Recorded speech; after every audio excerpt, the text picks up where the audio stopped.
Welcome to this evening's meditation. Tonight's meditation will be about 40 minutes, which will include a relaxation and awakening. You are welcome to go into church afterwards, or if you're online, please do contact us if you need more help. If you want to speak to me at the end, please do come and find me. Meditation can bring up emotions. Please do ask for support.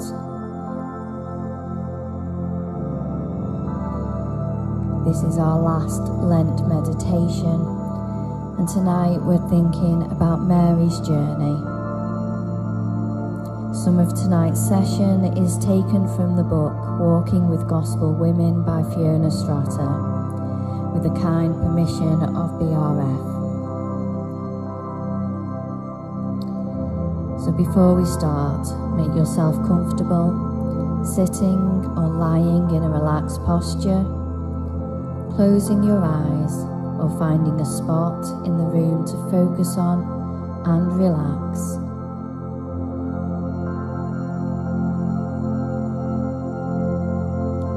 Allow yourself to switch off just for an hour and rest in God's caring presence.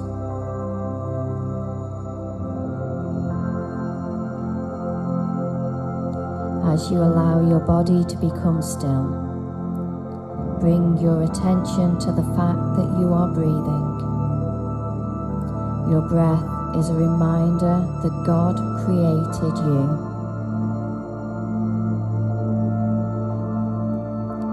Let's breathe deeply together and relax. Breathing in for 4 and out for 4.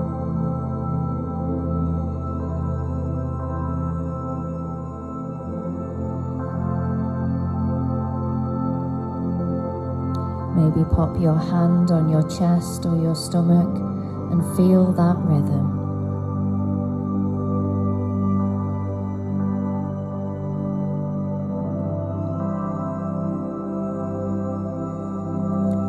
As you continue to slow your breathing, I invite you to think of the Most High God, the Creator of heaven and earth.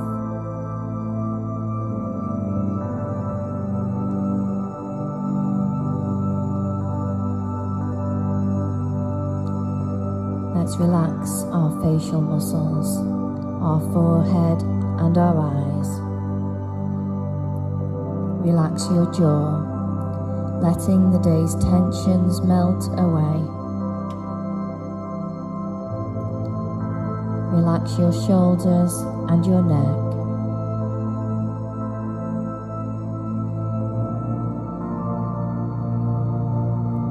Thank God as you breathe in slowly for His protection and sacrifice.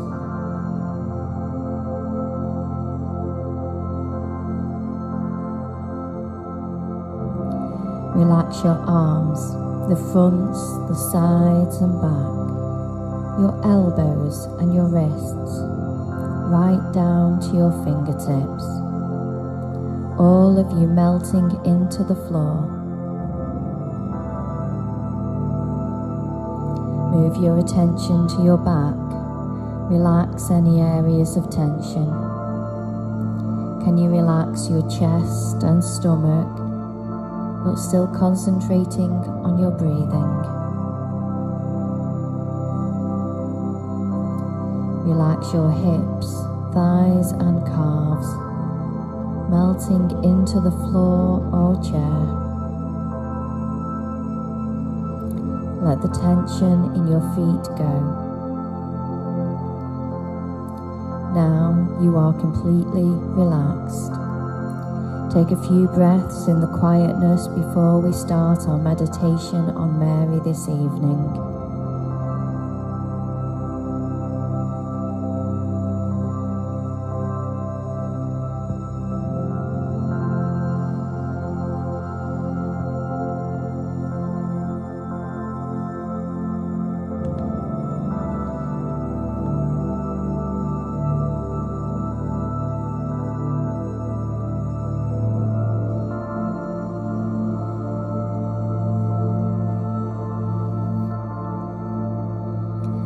We continue from last week, and today we continue with Mary, with her journey to the cross. Remember back to how we were thinking about Mary and her big yes to God. Her life not being as picture perfect as we sometimes make it feel. Starting in a cold, dark stable.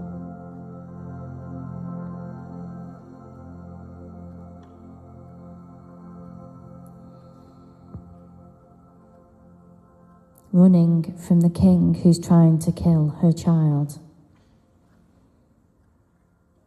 And today, as we start Holy Week, we're thinking more about the cross and those final moments of Jesus. But we meet Mary on the journey to the cross.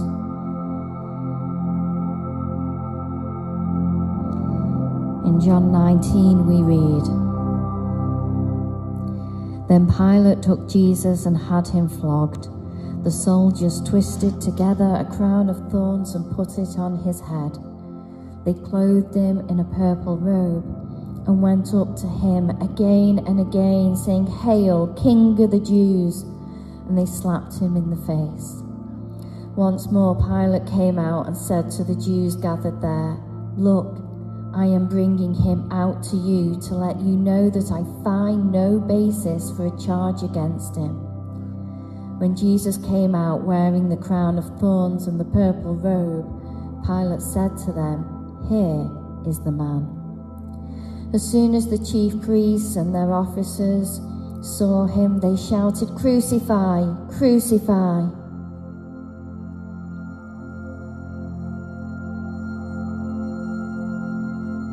How would you feel hearing your child mocked?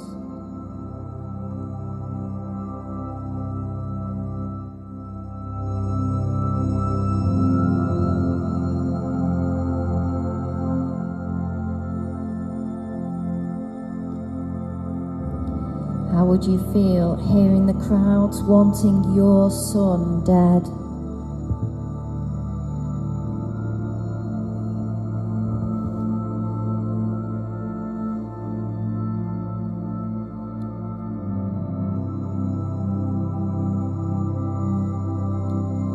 Listen for this second part of the monologue that we started to listen to last week.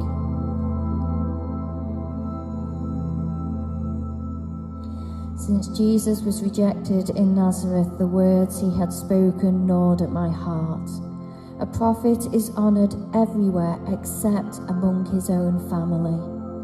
I was aware of the feelings among my other sons of their growing disbelief in Jesus and their suspicion that he was mad, and this caused me great suffering. My anxiety for Jesus' well-being was growing daily, for we heard that Jews in Judea were waiting to take his life. So Jesus was spending more time in Galilee. My sons, impatient with Jesus, grew until, as we neared the time of the Feast of the Tabernacles, they started to ridicule him, trying to persuade him to go up to Jerusalem for the celebration, to make himself known by performing miracles there. I could hear the mockery in their voice as they said, "No one who wants to become a public figure acts in secret. Since you are doing these things, show yourself to the world." I grieved this lack of unity with my family, but Jesus told his brothers to go to the feast without him, for the time was not yet right for him. I pondered on what these words could mean. "The world hates me because I accuse it of doing evil," Jesus said. His words frightened me and left me utterly bewildered.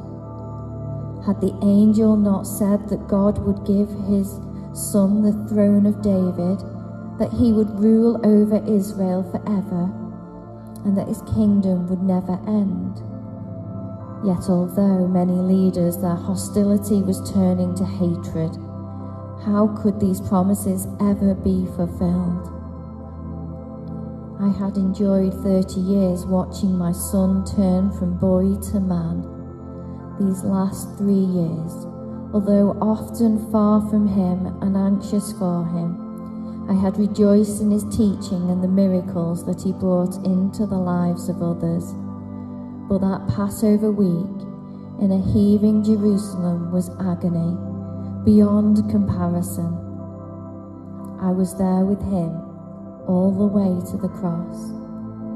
I was there when the crowds welcomed Jesus into Jerusalem, throwing their cloaks before the colt he rode. I heard their shouts of Hosanna to the King of Israel. I was there when the same crowd shouted, "Crucify him." I saw Jesus standing before Pilate, a purple robe around his shoulders and a crown of thorns on his head, his body bruised from flogging, blood running down his face. I was there when my son fell from the weight of carrying the cross.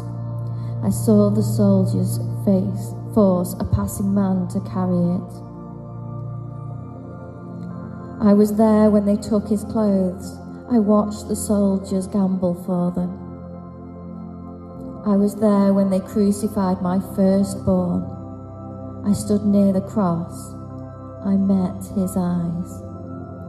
I heard his final words to me, "Dear woman, here is your son." And his final words to John, "Here is your mother." I heard the cruel taunts. I heard Jesus forgive. I heard my son welcome a thief into paradise. I stood in the darkness as my son called out to God in his abandonment and then entrusted himself to his Father. I was there when my son cried out in thirst. I was there as he uttered the words, "It is finished." I saw his head fall forward, and my heart was broken. Take a few moments to reflect on the reading.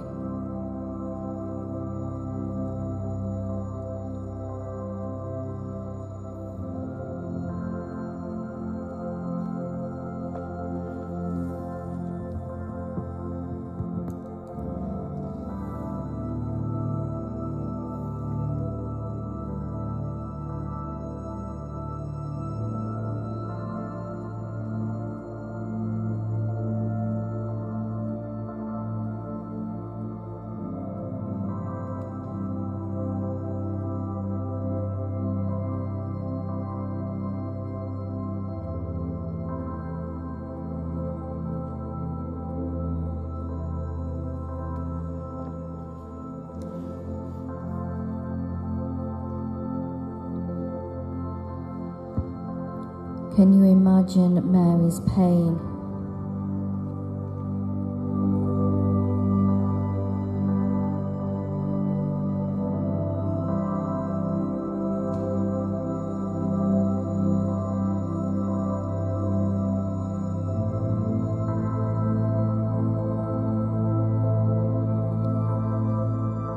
Can you imagine the pain of seeing your son ridiculed but then killed for doing nothing wrong?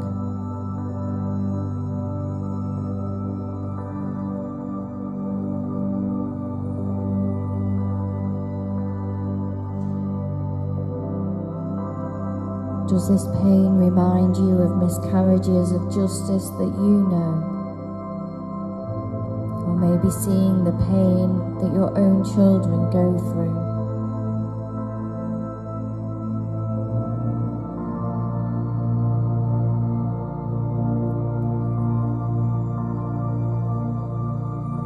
Give these pains to God.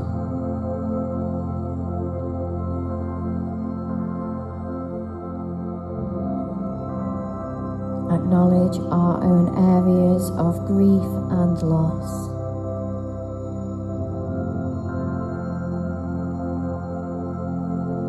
Ask God's peace to minister to you in those places.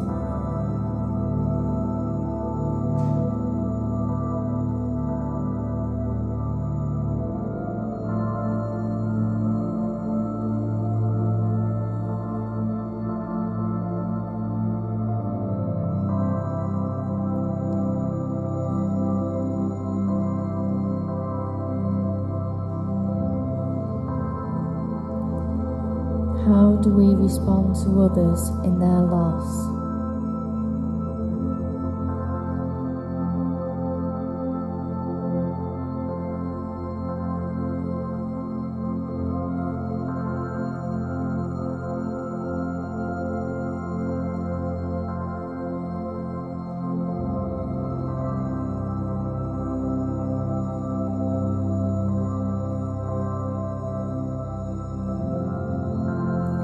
Last week we thought about who our spiritual parents are and who our spiritual children are. Jesus gave John to Mary, but also Mary to John.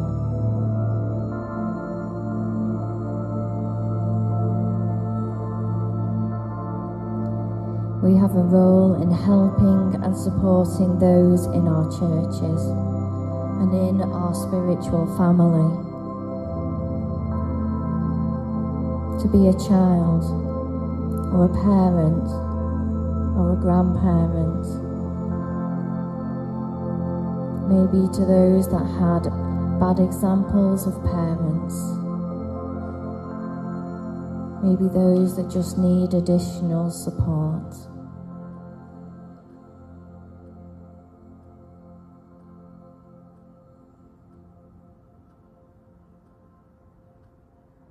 Maybe we're the friend to Mary.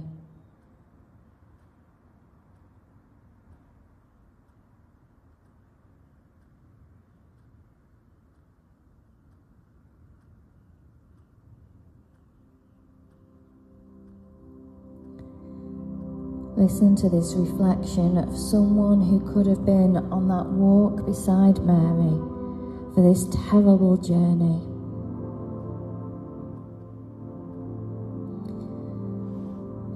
When we heard that Jesus had been arrested, I went with Mary to help her through this terrible time. She had a premonition that something bad was going to happen. I don't know how she knew, but I've learnt to trust her instincts.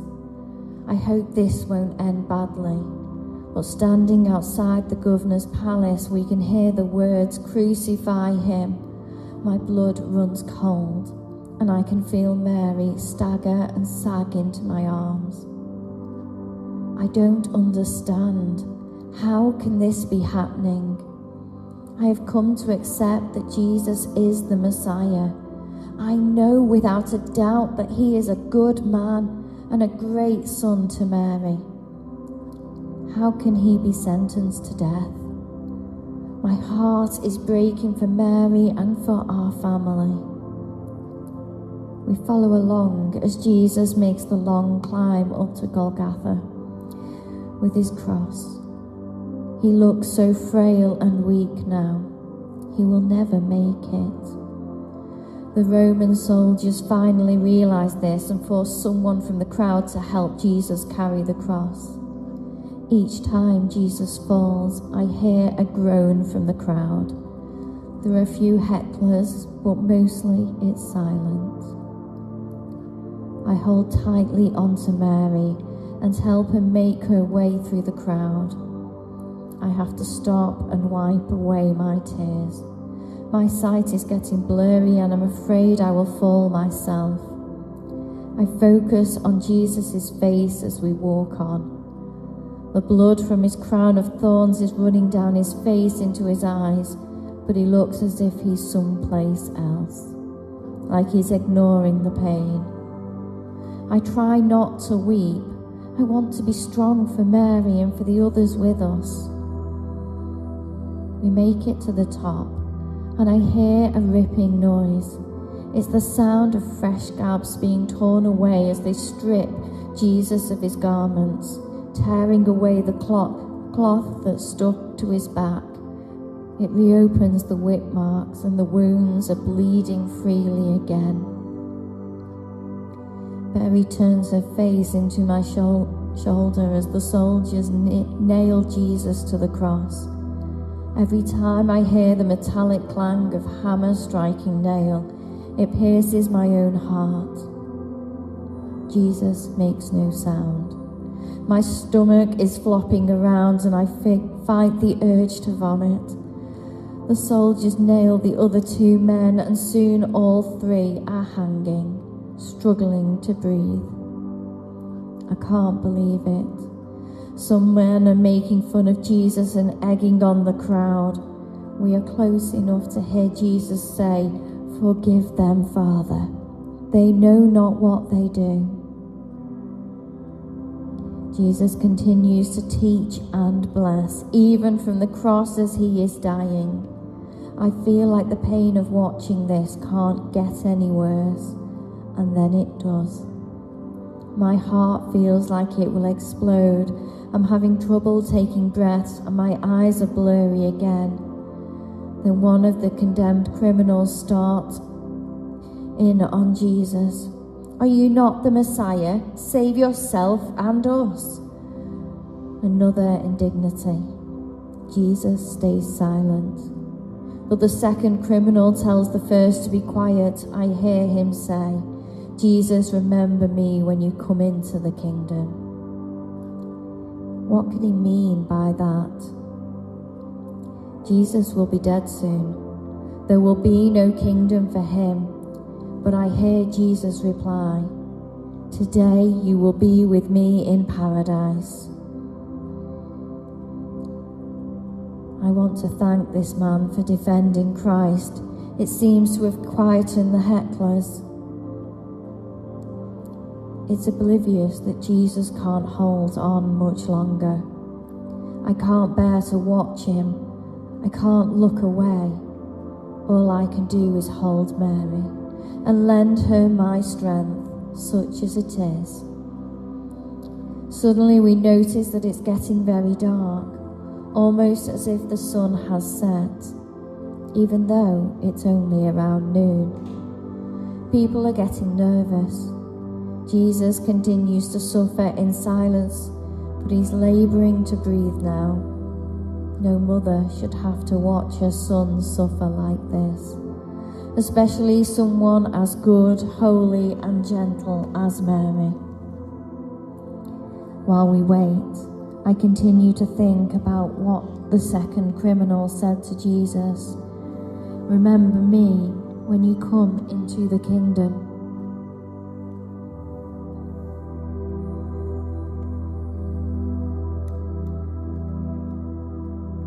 Is Jesus referring to a heavenly place, one that is not on earth? It seems to me to remember Mary saying something about this, but I'm not much for scripture and the temple learning. I'm better with my hands, more like Joseph. I still miss him. Thank God he's not here to see this. It would destroy him. There is nothing I can do to help Jesus. My hands, the same hands that cradled him as an infant, that patted his head as a young boy, these hands are helpless to do anything now. I continue to stand with Mary and support her as best I can. At some point, Jesus looks at Mary, and we move close to him.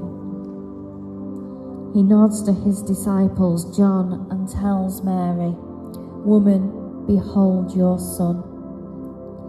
And to John he says, "Behold your mother." Still the dutiful son, even to the end. Time seems to stand still.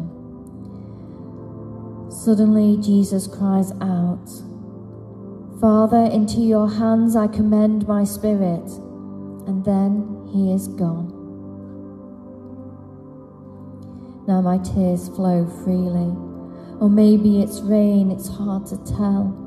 The ground seems to be shaking. I hear the centurion exclaim, "Surely this is the man, the Son of God."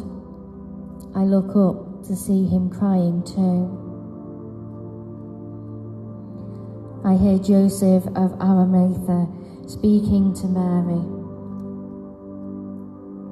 He says we can stay with him at his place nearby. He is going to ask for Jesus' body to be taken down so that we can prepare it for burial before the Sabbath begins. Mary decides to go with him, so we start walking with Joseph. I am spent.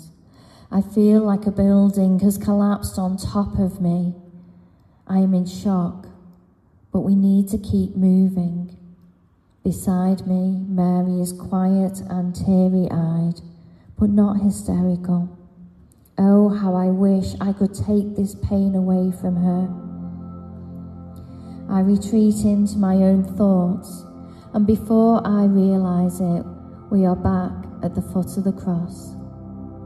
Joseph wants to do everything himself, but I don't argue. I just reached up and helped take Jesus down. He is so light. At least we get to hold him one more time. I carry Jesus to the tomb. I won't let anyone else help. This much I can offer for my Lord. I'm not much help preparing his body for burial. Mostly I stand near Mary in case she needs me. After the tomb is sealed, I help Mary walk back into the town, and we enter the house where we were staying. People are trying to get Mary to eat something, but she refuses. I can't blame her. I can't eat anything either. We sit in silence. Some of her friends are rocking back and forth in shock. Mary sits quietly. The look on her face is heartbreaking. There is great sorrow. Yes, but a great strength is there too. I sit nearby and remind her that if there is anything I can do, just ask. She reaches out to take my hand for a moment, and I'm comforted by the touch. I feel guilty. I'm the one who's supposed to be comforting her. I take heart and sit back to reflect. I still can't believe Jesus is gone. He was such a great child, and then such a wonderful teacher. I was certain that he was the Messiah. Now I don't know what to think. I replay his death in my head. He suffered almost unimaginable pain. I know I would have been screaming my head off, but he never uttered a word. I would have been cursing those who did this to me, but Jesus forgave them. I asked Mary several times if she wants to rest, but she declines. She is almost a statue. My heart feels like the Roman guard pierced my heart when he pierced the side of Jesus. God, what do you want us to do? Please help us, God.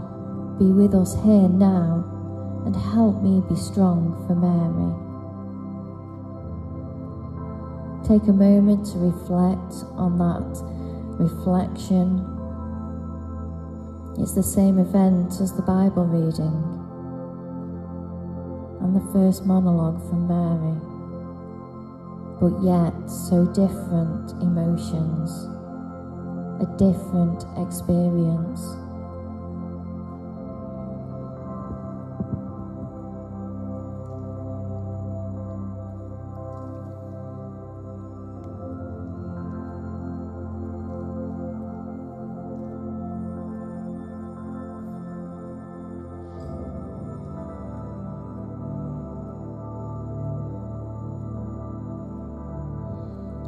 Can you support those going through grief?